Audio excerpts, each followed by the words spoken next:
Hello, and welcome to this week's Retroactive Podcast. Let's see if we can get through this one without some breaking news interrupting us. Yes, we can. Alright, here we go. A few of my favorite things, Part 2. Interesting podcasts. I recently discovered the world of podcasts, and quickly became a huge fan. Listening to interesting conversations between people that you would otherwise never had the opportunity to speak to can feel as though you're part of the conversation. And good conversations are one of life's great enjoyments as far as I'm concerned. Now, with the extensive reach of the internet making it possible for any of these interesting minds to come together for an hour or two, or even 3, to discuss all sorts of topics, from philosophy to physics, we are offered to access to a variety of interesting conversations and a glimpse into some truly fascinating minds. I enjoy Chris Williamson's Modern Wisdom podcast. I know almost nothing about him, but I share his general interest in learning and new ideas. His podcast offers a wide variety of guests, speaking on a full range of subjects, all considered with an open mind. I get no false sense of someone trying to just appear clever by treating everything like an unknowable riddle and never honestly exploring anything, like so many pseudo-intellectuals do, and for whom I have no respect or patience. Andrew Klavan was a bit of an acquired taste for me.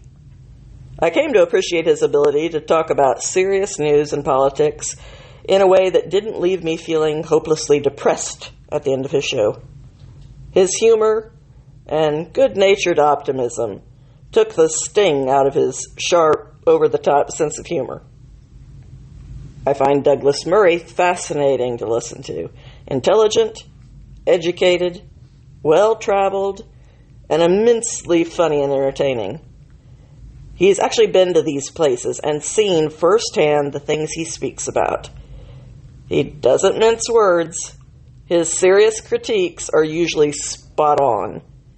And although cultured and polite, this Brit, if provoked sufficiently, will shred his opponent's case and credibility with skillful efficiency and a biting bluntness that by that point you enjoy watching. Granted, there are many podcasters that I have disliked as well.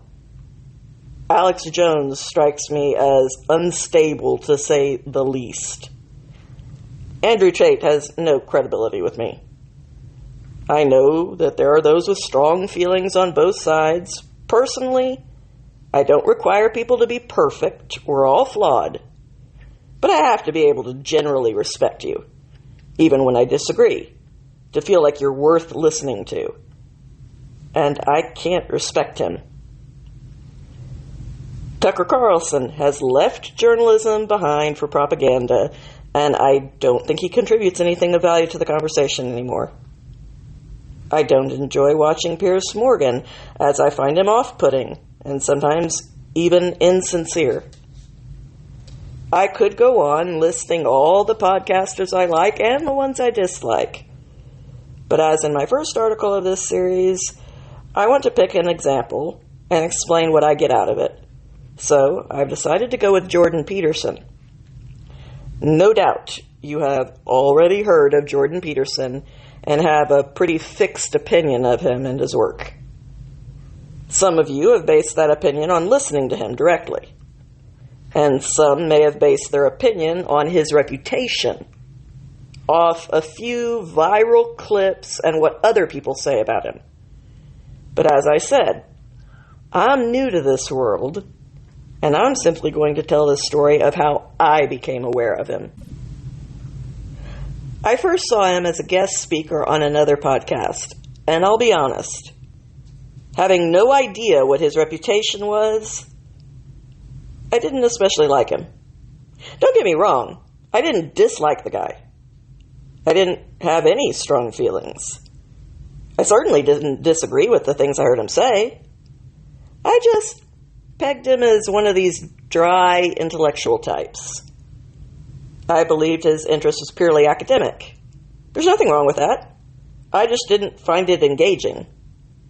I felt he made some good points, but there were probably other people making similar points who were a little more relatable to watch, less aloof. Anyway, that was my first impression.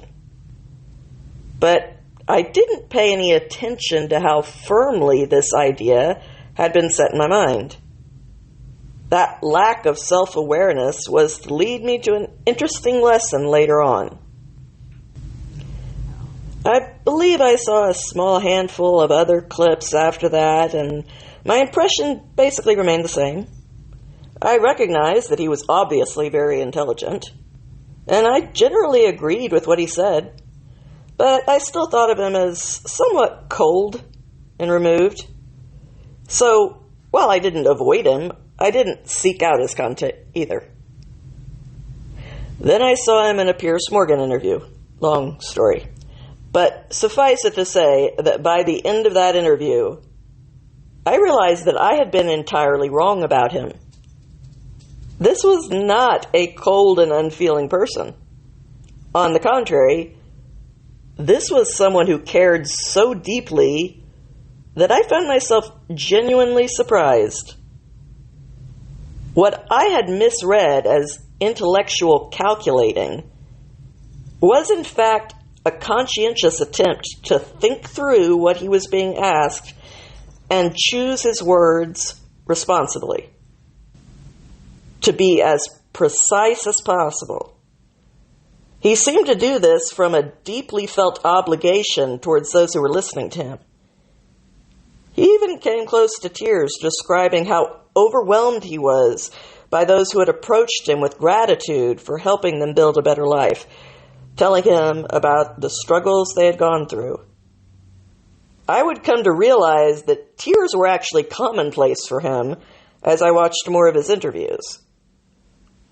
I walked away from this one with the realization that even without having been influenced in any way by what others thought about him, since I was entirely unaware of what they thought about him, or not having any deliberate malice on my part to want to misunderstand him, I still had. I had been entirely wrong about who he was as a person. And I had misjudged what he was trying to do. And this misinterpretation had been set firmly in my mind. I don't mean I was being stubborn or unwilling to change, since I obviously did change my mind. I just mean that I was confident that my perception was accurate. I only learned it wasn't because I happened to come across clear evidence to the contrary while watching a podcast I normally wouldn't have watched. The fact is, if I had not had my own opinions directly contradicted, I would have had no reason to assume it was wrong. How many times do we make judgments about people in all sincerity that are not only inaccurate, but even opposite to reality? I became more fascinated with him and the ideas he was discussing, even more so as I came to appreciate the value of his working through his ideas publicly, not just making assertions, as most people do. Sincere discussion is the way individuals and society shape their ideas, weed out the bad ones, and refine the good ones. But in today's world, discussion has become a truly dangerous undertaking.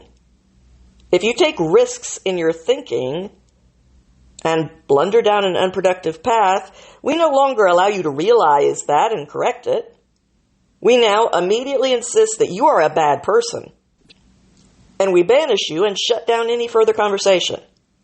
As a result, most people's thinking is never refined, and no one arrives at a positive conclusion. Bad ideas merely remain unspoken and continue to be fostered secretly. And the sense of isolation grows worse for everyone. How did a desire to make sure that no one was left out in the cold produce a world where everyone is? It It is much safer these days to simply shout slogans at each other. If you engage in a real dialogue where you are thinking aloud and open to being corrected, exploration pretty much guarantees you're being attacked by a mob, real or virtual. So we don't discuss things anymore. We shout. We don't listen and think. We plant our flags and insist. We don't debate rationally. We parrot empty words and call each other names. We retreat to our respective corners and our assigned camps, firmly believing that the other side is the devil incarnate.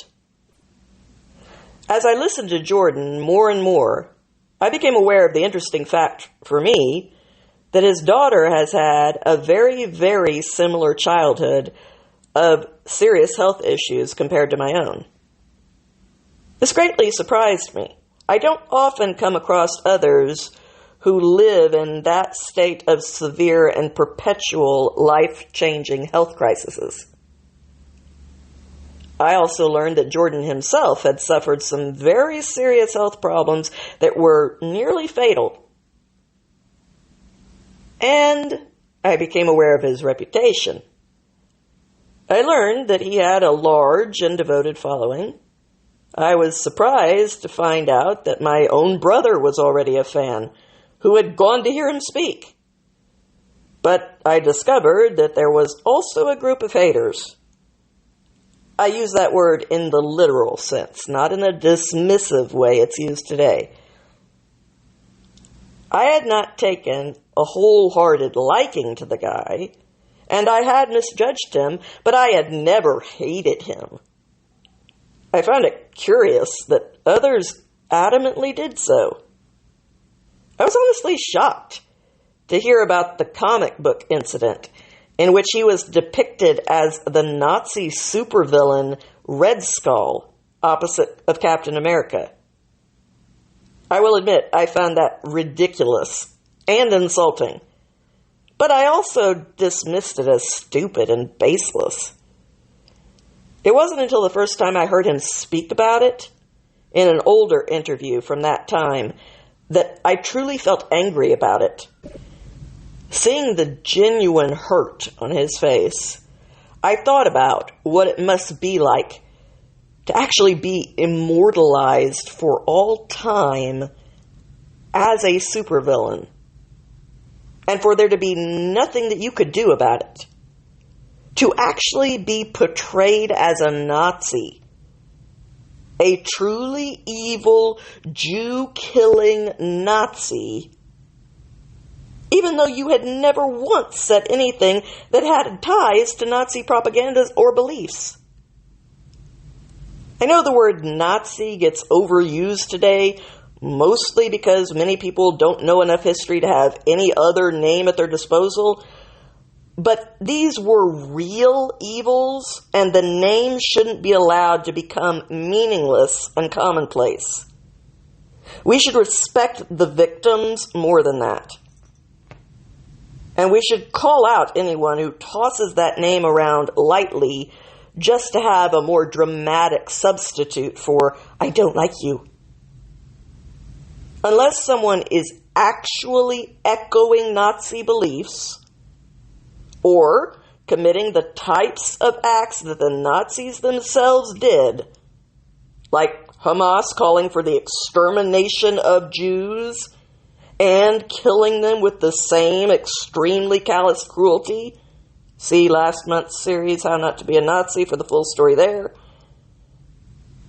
Then using the name Nazi shouldn't be tolerated by the rest of us, even when it's used against someone we don't like or don't want to defend. That's not because it's mean. It's because we shouldn't allow it to become meaningless. Save it for the people who deserve it, or you're going to have nothing to use to describe the real monsters. The reality that this could simply be done, and that association made out of malice, all because someone doesn't like you, so they're allowed to forever associate you with one of the worst evils in the world? That's unthinkable. It was actually painful to watch his reaction and him having to accept what had been done just because he simply had discussions and wrote books that someone disagreed with, and which he wrote with the intention of trying to help people. Jordan turned this cruel attack into a positive force by using it to raise money for charity and living up to his own advice, modeling it for those who admired him. But it doesn't make the culture that produces attacks like that any less culpable. Why would anyone hate someone that much? Even if you thought his advice was worthless. To hate him? For what? No one has to take his advice, but why should they care if someone else does? They don't have to find him interesting or insightful, but why should they care that other people do? What is there to actually justify real hatred? His insights and compassion came to be a source of hope for me in a very dark time, and I apparently was not the only one. He was always most easily brought to tears when discussing others who, like me, were drowning in despair for lack of a little bit of humanity. The smallest amount of kindness to give you some hope. For people barely hanging on by the skin of their teeth, they found a little bit of that hope in the things he was saying, and a little bit of encouragement in the compassion he showed. Even if someone else didn't experience the same thing, why would they want to take it away from me or anyone else? Why would they actually hate him for that? After all, we can all live our lives the way we choose. No one is forced to listen to him or follow his advice. So what gives? I began to contemplate this question more and more with each interview I saw. I don't pretend that I've seen anywhere near every moment of content he's made, but I find it hard to believe that even if I had, I would find something so reprehensible that it would make me completely reevaluate his motives. I am aware of the stand he took in Canada over pronouns, which led to his fame. He has explained the stand he took and why he took it. And it seems a reasonable one to me to say, I will not allow the government to tell me what I must say with my own mouth, or as a psychologist whom people come to for help, when I disagree professionally with the validity of that kind of, air quotes, helpfulness. You can disagree with that stand. People tend to have a lot of very firm opinions when it comes to the use of preferred pronouns, but no matter which side of that argument you come down on, that's not an unreasonable stand to say the government doesn't have the right to force me to say something, even if it's something you would normally say of your own free will. Now we have the latest ruling in his court case, which requires mandatory PC classes at his expense, which will continue until he is compliant, or they will take the license he has indisputably earned. I will admit I was angry and concerned, because suffering from serious health conditions, I know what this fight is costing him and how dangerous it is to his health. I felt he should not have to deal with this, but at the same time, I agreed with others that I pity the poor social worker who gets locked in a room with Jordan Peterson having the assignment to reprogram him. They're going to need therapy for the rest of their life to pick up the pieces after he's dismantled their entire way of thinking. And I understand why many people are hoping that it's filmed. But still, the question remains, why this level of hatred? Even if you sincerely disagree with him, how is he harming anyone? I believe when it comes to internet mobs, apart from those who are going entirely on what they've heard from others, it comes down to this. The hate arises from, he says to get to destination Z, I should take road A, but I don't want to take road A. I want to get to destination Z by route M. And he says that route M won't take me there. Yes. So? But that's where I want to go. And that's the road I want to get there by. So basically you're mad that he can't make life work the way you want it to? He can't. The two don't go together, and he's not God. Neither are you. So are you really going to hate him for not just telling you what you want to hear? Stop throwing a tantrum and realize that he isn't trying to ruin your fun. He's just saying that you have to choose which matters more to you, the journey or the destination.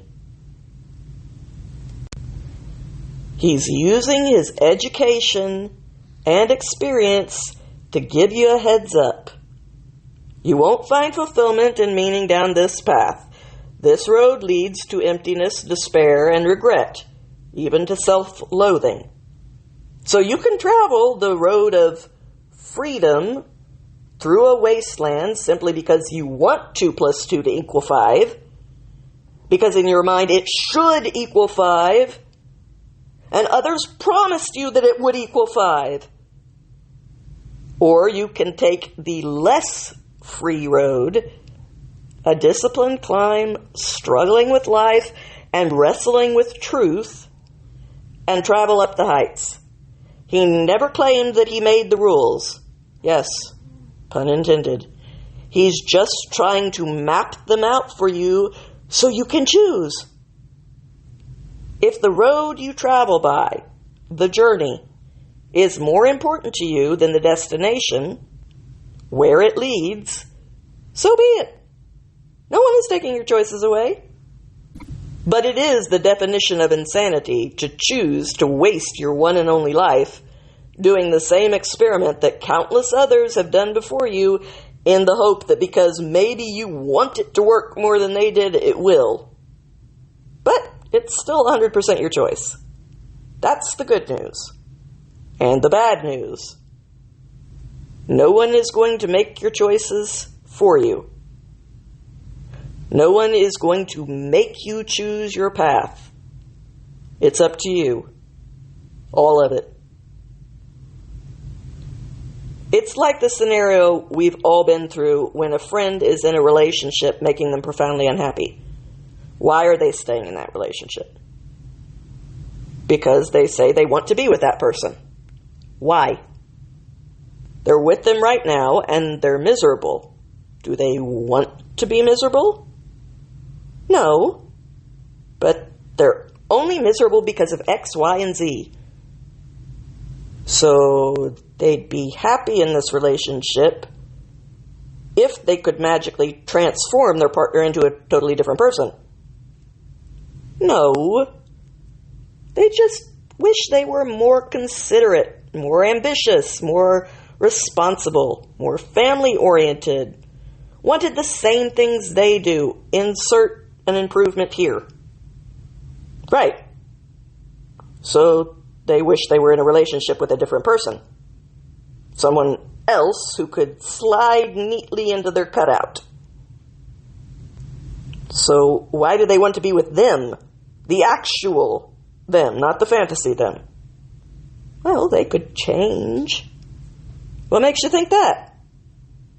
What evidence do they show that they are capable of real change, or even want to change, much less in the same ways that you want them to? Well, none, but it could happen. What, like spontaneous combustion? Like an actual miracle?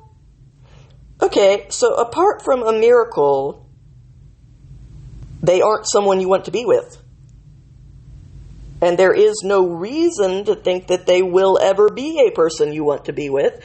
So why are you desperate to make it work with them if the life you are already living day after day with them is a miserable one? Deep down, is it that you just don't want to be alone? Being alone isn't ideal, far from it. It's lonely. But being with the wrong person is far worse than being alone. Just ask any abuse victim. It's like my mama used to tell me, when you're with the right person, there ain't nothing like it. And when you're with the wrong person, there ain't nothing like it. But your partner that you're miserable with isn't abusive? Is each day with them one where you feel miserable and hopeless? Do you want to be happy? Yes, I know you want to be happy with them, but no one has a magic wand. We can't do that. So, do you want to be with them, i.e. the road you want to travel down, however miserable it may be? Or do you want the destination to be happy? Or at least happier? Because if it's the latter, you have to leave this road for a different one that will take you there. And no, you can't stay with them until something better comes along. Why? Because life doesn't work that way. First off, that's using them. Second, choices aren't stationary. If you keep traveling down this road, you aren't where you would be if you were on a different one. There isn't a crossroad every 2 feet connecting all the opportunities from where you should be to the place where you are. There's not an off-ramp to cross over at every point in the journey. You have to actually choose road or destination. It's a true saying that there are no magic solutions in life, only trade-offs. You can't concoct a reality where you get everything you want, exactly the way you want it, with a guarantee that you'll get as much satisfaction as you expect to when you get what you think you want. You can only learn to choose wisely and give up this in order to get that. That is what life can offer you. So you can play the game the way it is and acquire the skills needed to succeed at it. Or you can sit down and cry that the game isn't played the way you want it to be played, which no one can change, and keep doing this until you die and your one and only life is gone. Those are your only two choices. If you don't want to climb or struggle, fair enough. Me either. That's your choice. But to hate the world for answering, okay, I can't make you, and keep walking while you yell back, no, I want everyone to sit down in the quicksand with me so we can at least pretend that it's Eden and we all love it, isn't how this works. You get to choose for you, but we are people too, and we get to choose for us, even when it's different from your choice. Some people actually want to lose the argument. They want you to make them, to carry them. The truth is, we can't do that. Help, yes. Drag, no. And that's why they have so much hate. They fear people like Jordan. I mean, real fear. Terror, even. He ties knots in their stomachs and fills them with anxiety because he toys with truths. And truth can burn down everything for them. The whole illusion of Eden. And that illusion is all they have sitting there in the dirt, crying because the game's not played the way they want it to be. At first, I thought they were using words like dangerous to describe him because they were being drama queens. But they aren't. They actually are terrified. And fear is always the root of hatred. And hatred can justify anything. We can feel bad for them in their fear.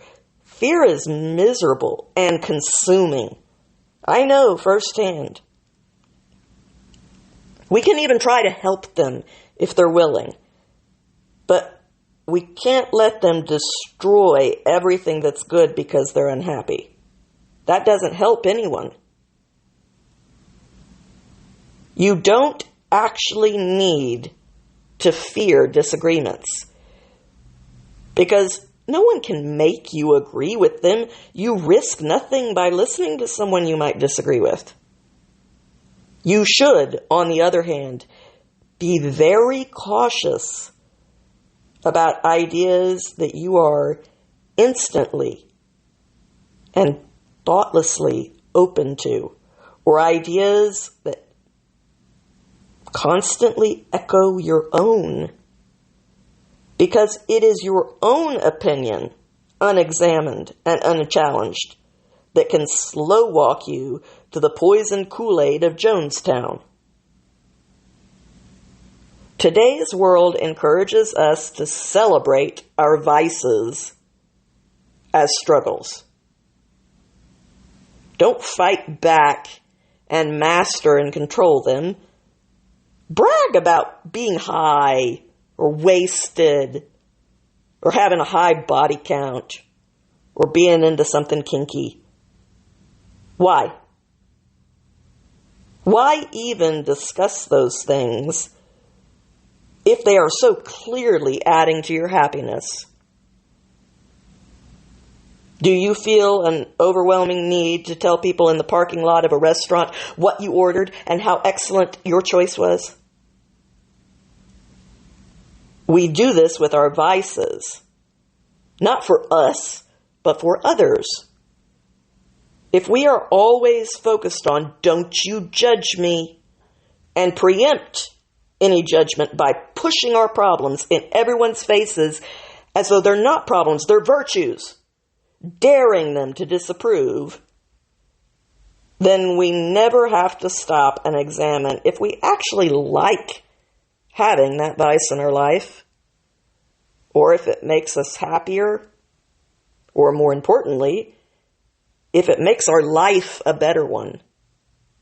If we are always focused on each other, we never have to deal with ourselves.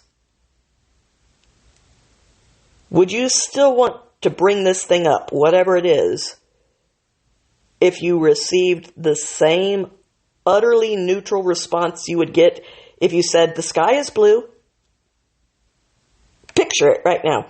If the world responded to your declaration of, "I do X," exactly like they would to a statement of, "The sky is blue," without any camaraderie, congratulations, or disapproval, just a simple blank stare waiting for you to go on, then how intensely would you want to bring it up? We do it because we all need validation. Why? Think about it. I have yet to meet a biological woman that ever once needed those around her to affirm that she was a woman.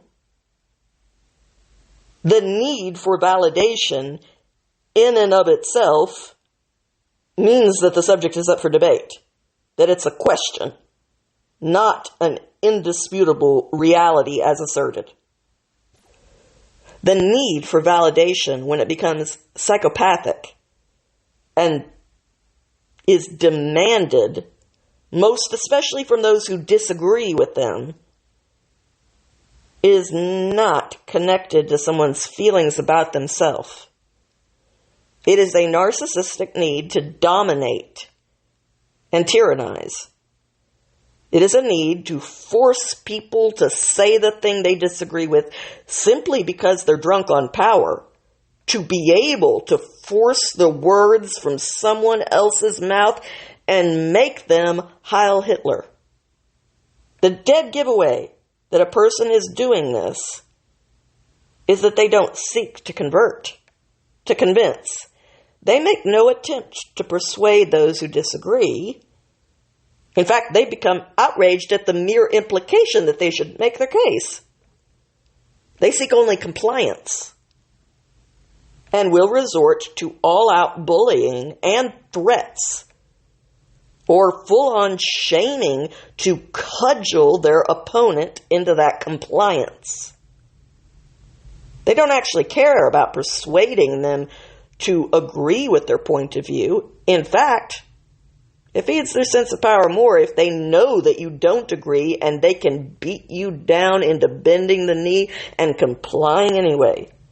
The type of people who get off on that power to make you obey are tyrants, no matter what cause they claim to be fighting for.